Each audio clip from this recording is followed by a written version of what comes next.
Écoutez, quelques mots à mon tour donc sur cette thématique pour évoquer quelques réflexions auprès de vous, en partant du constat, mais je crois que ça a été présent aux différents rendez-vous déjà, qu'il faut se garder d'une vision uniforme de cet ensemble multiple.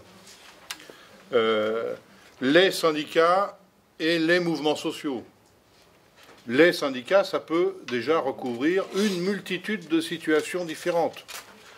C'est déjà le cas sur un continent européen, mais si on a rapidement à l'esprit l'échelle globale monde, alors là, on a des différences de culture, de pratiques, d'histoire sociale, politique, syndicale, très différentes. Naturellement, tout le monde appartient à la grande famille du mouvement syndical, mais à l'intérieur, il y a beaucoup de nuances, objectivement.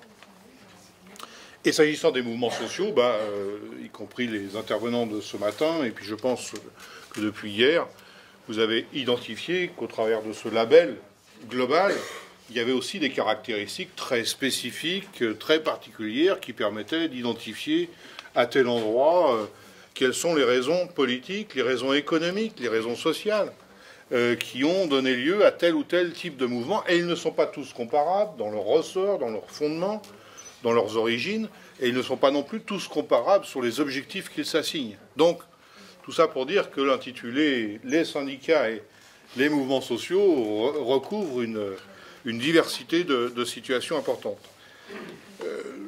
Je crois que c'est important de l'avoir à l'esprit si on ne veut pas justement sombrer dans la facilité ou la simplicité à propos de nos pistes de réflexion. On trouvera aussi dans ces réalités, là je reviens au mouvement syndical pris dans sa globalité, des conceptions très différentes sur la nature des objectifs, je l'ai évoqué, la nature du fonctionnement interne des organisations syndicales, du rapport au monde politique, au pouvoir politique et aux institutions nationales, et ça n'est pas un point de détail, je dirais, dès lors que d'autres mouvements, moins accrochés aux institutions ou au pouvoir politique, se mettent à poser des questions en forme de remise en cause du cadre existant.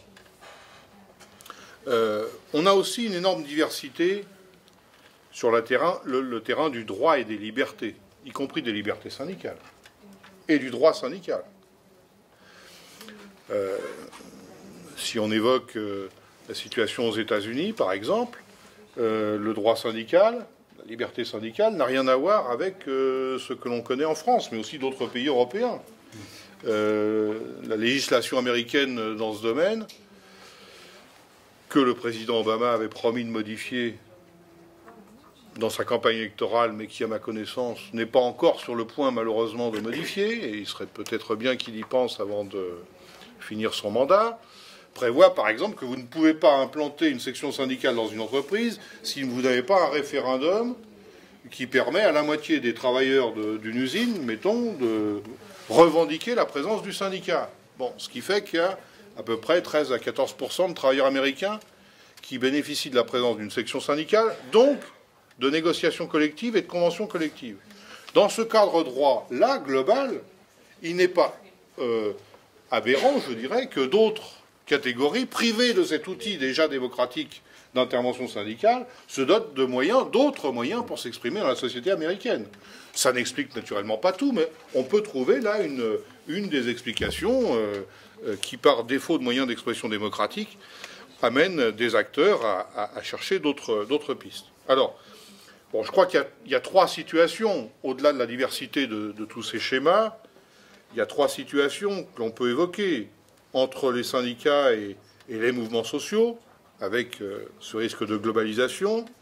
C'est, je dirais, la coexistence parallèle, mais ignorante des activités des uns et des autres. Chacun vit sa vie et voilà.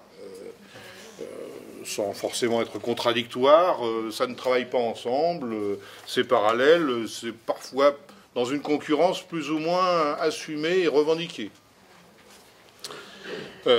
Deuxième hypothèse, c'est la coopération, voire l'alliance. Ça peut exister également. entre types d'organisation, formes d'organisation très différentes, mais qui reconnaissent entre elles qu'elles ont des finalités ou des objectifs qui sont convergents, et qui, même si chacun essaye de les porter à sa manière, ont tout à gagner à essayer d'œuvrer ensemble, au moins sur une partie de la bataille qui est reconnue comme commune. Et puis on a une troisième attitude, qui est naturellement, à mon avis, la plus redoutable, c'est la défiance. La défiance, c'est-à-dire un mouvement syndical qui, de son côté, peut-être peut considérer de manière suspecte ce qui s'exprime en dehors de ses propres canaux et qui exprime une certaine jalousie de ses prérogatives propres, et ne voit pas d'un bon œil que d'autres acteurs puissent intervenir sur des sujets qu'il est censé maîtriser à lui tout seul, ou porter à lui tout seul. Et puis à l'inverse, Michel y est revenu, mais d'autres l'ont évoqué, aussi dans le mouvement social, dans les mouvements sociaux, à considérer, à mon avis un peu trop rapidement, que le mouvement syndical serait lui aussi disqualifié, discrédité, peu pertinent, peu présent sur, ou pas suffisamment efficace. Alors, il peut y avoir des critiques adressées à l'égard du mouvement syndical. Loin de moi l'idée de considérer que, par définition, il suffit de présenter une carte syndicale ou un mandat syndical pour avoir toutes les vertus. C'est absolument pas ça. Sachant que ça peut reposer aussi sur des faits objectifs. Je prends un exemple, et j'ai beaucoup d'amitié, je le précise d'entrée, beaucoup d'amitié avec nos camarades syndicalistes d'Espagne. Mais lorsque je regarde les événements qui se sont produits en Espagne, et notamment la poussée du mouvement des indignés, je suis obligé de constater, par exemple, que c'est intervenu après que les syndicats, les deux grandes confédérations syndicales d'Espagne, aient signé un accord avec le gouvernement sur le recul du départ de l'âge à la retraite. Ce qui a été considéré dans le pays comme assez incompréhensible, d'autant plus que dans la scène sociale internationale, quelques mois auparavant, la France, elle, s'était caractérisée par un mouvement social d'ampleur, souvenez-vous, fin 2010, avec l'ensemble des syndicats français, une fois n'est pas coutume, mais cette fois-ci c'était le cas, l'ensemble des syndicats français refusant un projet de recul de l'âge de départ en retraite. Et même si ça n'avait pas abouti, puisque Nicolas Sarkozy, à l'époque, a quand même conduit son projet à son terme, ça a donné lieu à une formidable mobilisation sociale. Espagne, pays voisin, ô combien, voisin, historiquement, sociologiquement, voire même syndicalement, quelque part, quelques mois après, une absence de mobilisation et plutôt un accord officiel entre les syndicats et le pouvoir politique en place. Donc ça a forcément... Alors, sans doute que les syndicats avaient leur raison, et encore une fois, loin de moi l'idée de dire ils ont eu tort, ils ont eu raison. Ce que je constate, c'est que ça a généré une attitude de défiance très forte à l'égard des syndicats, sans doute parce que tout simplement cette décision stratégique-là n'avait pas été bien débattue démocratiquement, élaborée avec les travailleurs en question, sinon ça n'aurait pas alimenté cette attitude de défiance. Donc c'est cette troisième posture de défiance. Alors, moi, ma préférence, elle va naturellement à la deuxième hypothèse, c'est-à-dire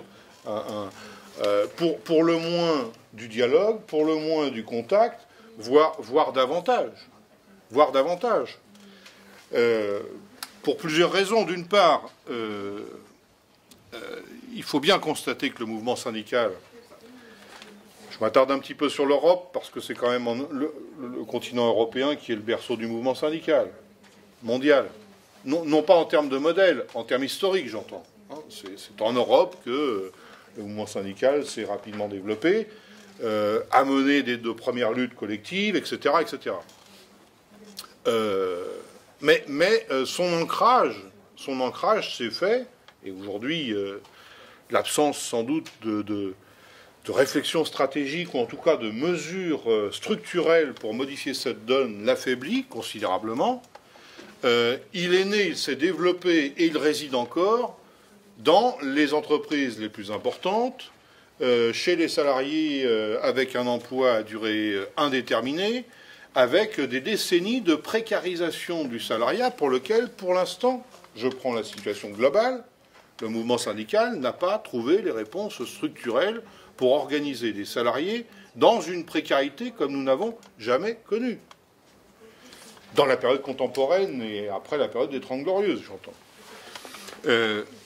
Donc, il y a forcément des terrains qui sont objectivement totalement vierges de présence syndicale et naturellement de mobilisation syndicale.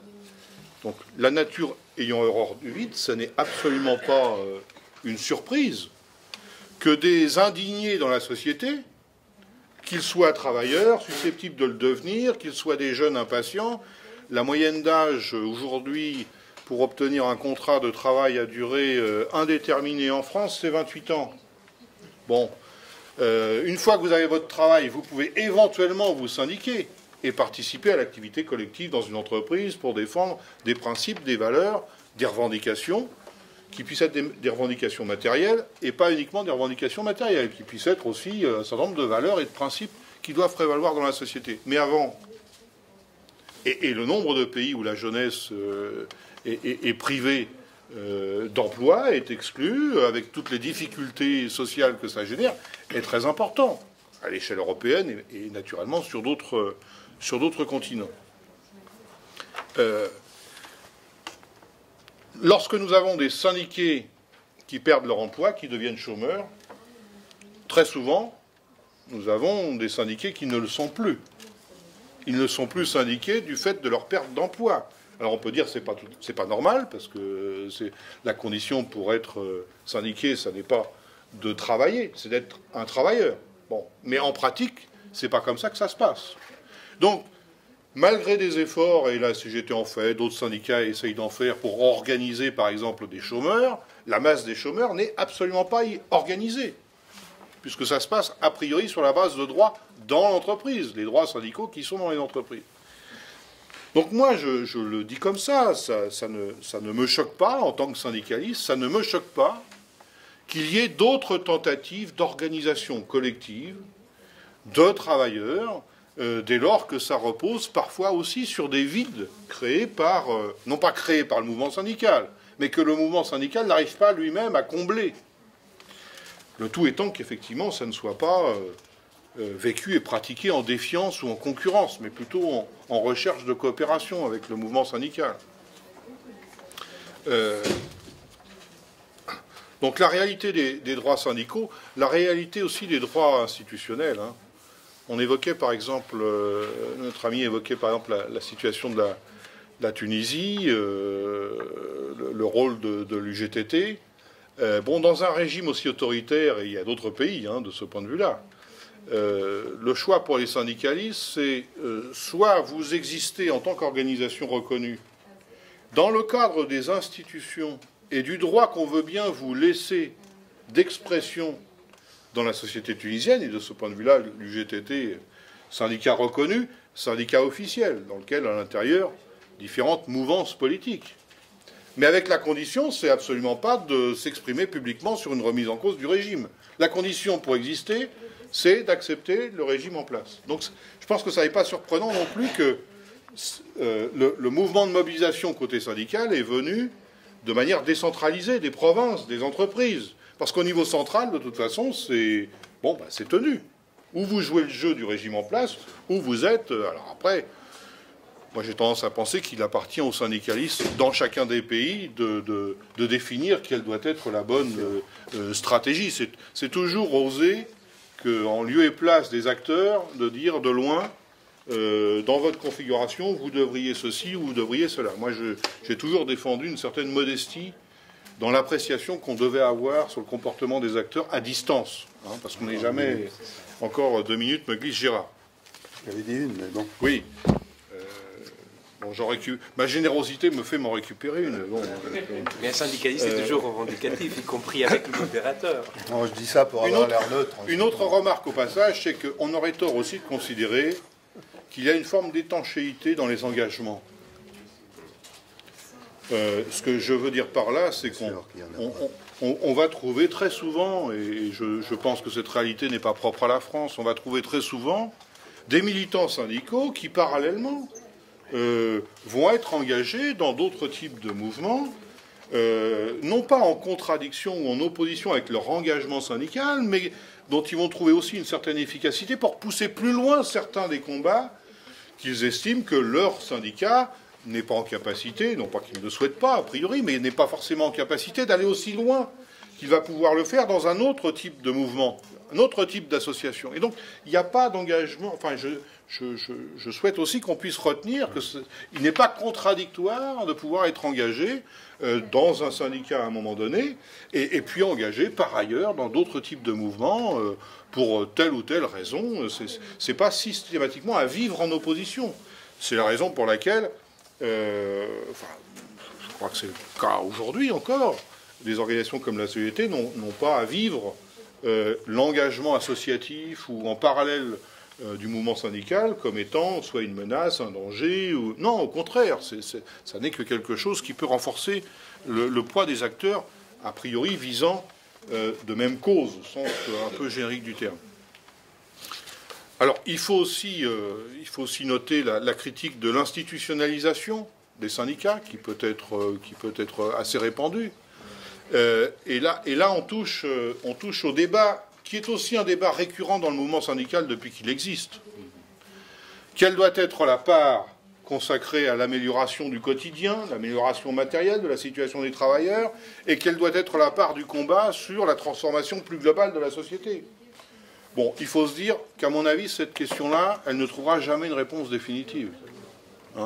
Voilà, elle devra continuer d'être alimentée par des choix au fur et à mesure qu'évoluera la société. Mais je pense que c'est perdre du temps et de la salive que de prétendre apporter une réponse unique à un moment donné, à un moment unique, et se dire ce sera valable éternellement.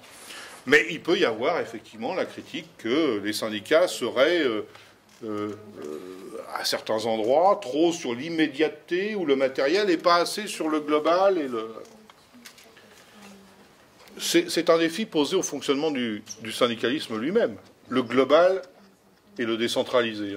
Ce n'est pas qu'une question posée à l'extérieur, c'est posé dans le mouvement syndical lui-même. Comment conjuguer des luttes de travailleurs qui, par exemple, sur les salaires, pour ne prendre que sur ce sujet, vont faire des grèves dans leur entreprise sans forcément être capables d'animer un mouvement qui porterait l'exigence de revalorisation des salaires plus globale. C'est une question récurrente, permanente, qui fait l'objet de débats passionnés pour savoir si on fait ce qu'il faut, et la question n'est jamais totalement résolue. Elle fait appel à l'intelligence militante.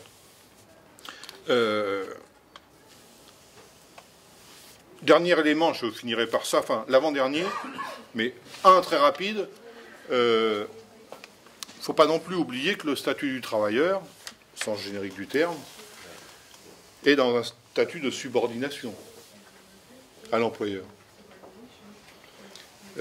Et donc, une des missions syndicales, de fait, c'est d'intervenir sur cette relation de subordination. L'un commande et l'autre exécute, je schématise. Ce qu'on ne va pas retrouver naturellement comme un paramètre devant être pris en compte par des acteurs dans la société et des mouvements sociaux qui n'ont pas ce paramètre-là à prendre en compte. Ils ont d'autres paramètres, la citoyenneté, la démocratie, on l'a évoqué, c'est aussi des paramètres très forts. Mais ce paramètre de la subordination n'est pas quelque chose qu'ils ont a priori à intégrer, que se doit d'intégrer l'organisation syndicale dans un rapport de force professionnel, voire interprofessionnel, qui a sa spécificité. Enfin, dernier mot, c'est promis, Gérard, le mouvement syndical, je prends le risque de globaliser, a bien conscience de devoir travailler davantage, je dirais, parce qu'on ne fait jamais assez dans ce domaine, à une globalisation, à une mondialisation des réponses, voire des combats syndicaux. Il en a conscience, il se dote d'outils, ça n'est pas forcément simple non plus, parce que le droit social, voire les droits citoyens, demeurent pour l'essentiel nationaux. Ils demeurent nationaux. Et qu'on est sur une globalisation culturelle, économique, financière. Et là, bon, comme c'est mon mot de conclusion, je ne vous propose pas de développer sur le sujet, mais c'est quand même un des défis centraux, cette affaire. L'échelle des niveaux d'intervention.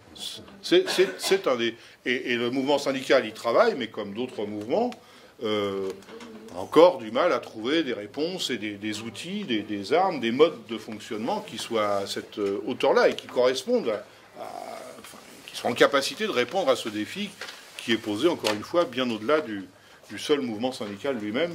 Cette échelle des moyens d'intervention et des droits est quelque chose, est un défi contemporain posé à tout le monde. Merci, excuse-moi, Président, d'avoir été trop long.